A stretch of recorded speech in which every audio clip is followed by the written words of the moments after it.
Alright, hello everyone and welcome back to my Fallout 4 Mod Spotlight series, where today we're having a look at yet another wonderful mod, this time in the form of Varmint Rifle The Return, which is being made by user ASXAS, and what this glorious little piece of work looks to add into the game is that oh so wonderful of rifles from Fallout New Vegas, the Varmint Rifle, and oh, I am so happy to have this mod, as I gotta admit, the Varmint Rifle was one of my favorite weapons in the entirety of Fallout New Vegas. Even though it was one of the first you got, I always had it in my inventory throughout the entirety of the game, as it was useful in so many circumstances. And now we have it here in the Commonwealth, and I couldn't be happier. And thankfully it's pretty easy to get a hold of here in Fallout 4, as the mod does add it into the leveled loot list, so you will find it on a variety of enemies out in the wasteland, as well as in the shop inventories of merchants. So you should either be able to purchase one fairly simply, or of course take it off the corpse of an enemy.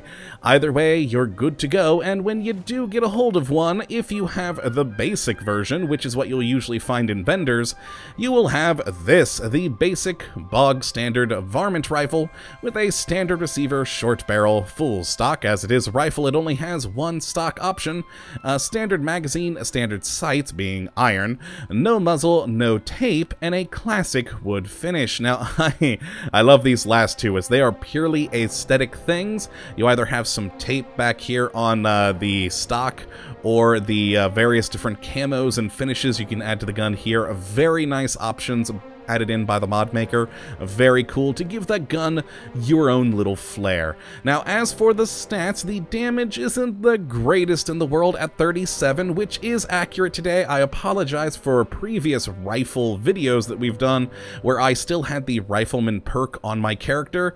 That has been removed, so this is an accurate damage for anyone who doesn't have a rifleman.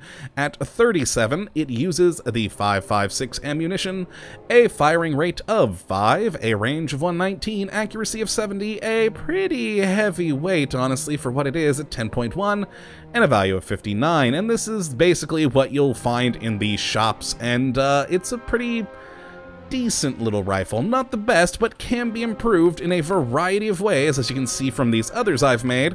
But let's take a look real quick at just the bog standard one before heading to the weapon workbench there. So I'll be quiet for a moment so you can actually hear the sound of the gun.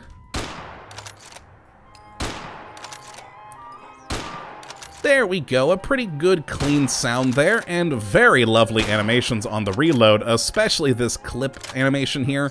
Very nice, I do like it. It fits quite well with the gun, and the bolt action animation is very smooth, very quick. I do definitely enjoy it. It's been very well made.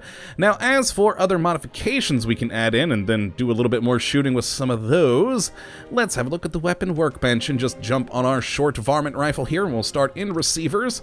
Now, of course, you have a variety of different receivers that'll do pretty much anything on any other gun that you might find, from the light frame to reduce weight, to tuned frame for improved fire rate, all the way up to my personal favorite, the Calibrated powerful receiver, which basically makes it the most powerful version you can have of this gun, which sadly is still only 55, but I still quite like it.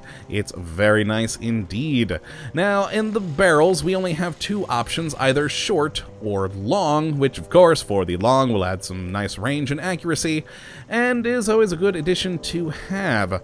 The next is the stock, where we have one option. I don't even know why this is a thing, why we can even come into here. We can't even turn it off. So why have that on at all, frankly, in my opinion? The magazine, we have it in 3 sizes. In the standard magazine is the 5, and the large magazine will hold 10, I believe. And, you know, just the medium one being in between.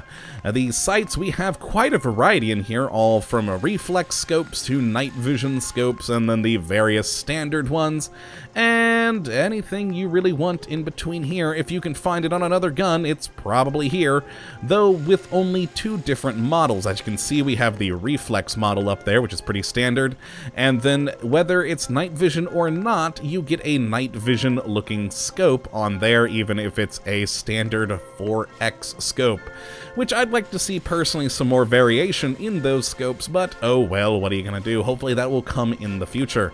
And then next we have the muzzle, where our options are suppressor, muzzle brake, and for some reason I have another suppressor here. Well, that's interesting. I don't think that should happen. I think that's a glitch. Ooh, oh, no, there it is. For some reason it's showing that my attach one that I made earlier is showing here for some reason. That is an odd glitch. I've never seen that before.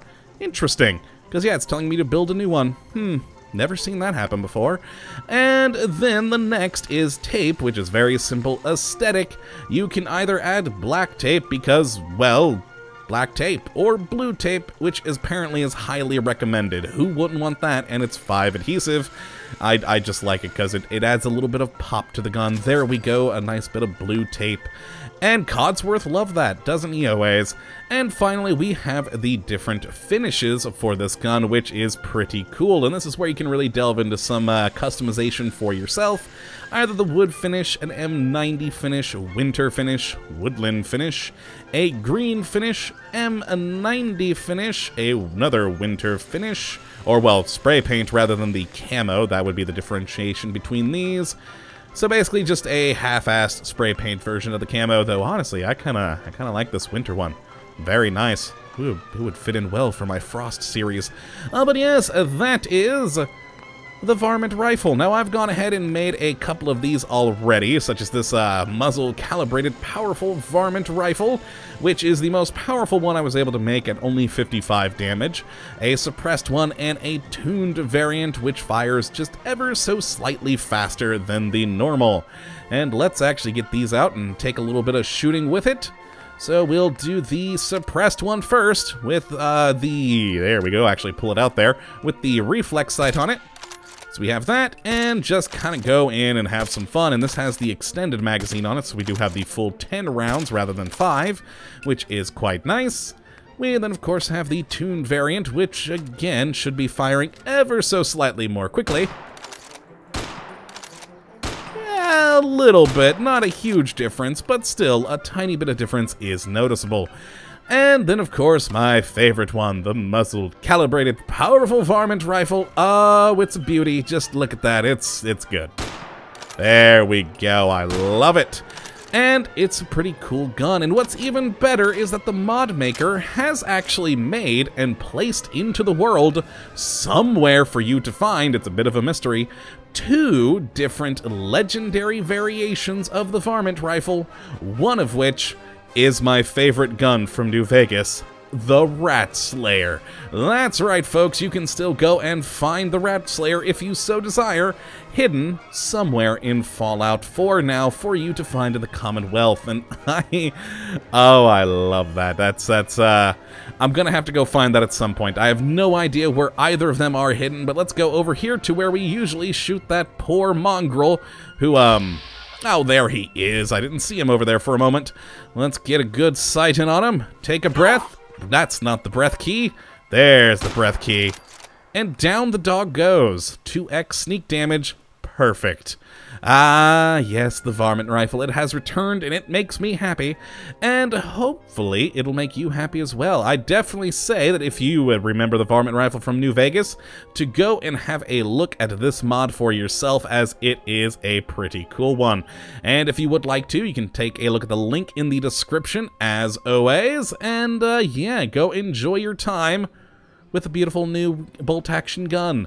It's just a good thing. But yes, that's going to be it for today, folks. I hope you all have enjoyed. And, of course, that you do come back for the next episode, where we will be looking at, hopefully, yet another wonderful mod. But until that time, thank you for watching. And, as always, have a good one. Now, time to go find some more things to shoot. Later, folks.